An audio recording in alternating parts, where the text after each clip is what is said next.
ठाकुर जी मेरे परम दयाल। जय गुरु। आज आलोचनार प्रसंग प्रत्येकटी मनीष भगवान परि इच्छामय। मिसेस एल्फ्रेड प्रश्न करुछंती, जगत स्रष्टा प्रेममय सत् स्वरूप से एमिति हेबा सत्वे भी तांकर सृष्ट जगत रे असत् प्रवणता आसिला केउठु? एइटा कोन सहजात ना अर्जित? श्री ठाकुर कहउछंती, ईश्वरंकर अपोजिट पोल बा विपरीत प्रांत हेला शैतान, जहा डिसइंटीग्रेट करे बा विभाजन करे। भगवान को प्रति विमुख होई तांको अस्वीकार करी तांकर विरुद्ध जहा ताहा प्रति आकृष्ट होई तांको प्राधान्य दे चलिबार स्वाधीनता टिकक मनीषर अछि। एही स्वाधीनतार उपरे से हस्तक्षेप करंती नहीं।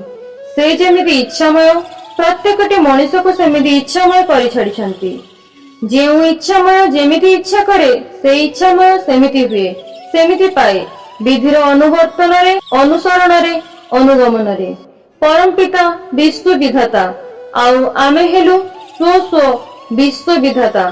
स्रष्टार बेटा से भी गोटे स्वतंत्र स्रष्टा, जहार प्राण जेमिति चाहे से सेमिति सृष्टिर मालिक थे। कथाटी आसीछि आलोचना प्रसंग दशम खंड। जय गुरु।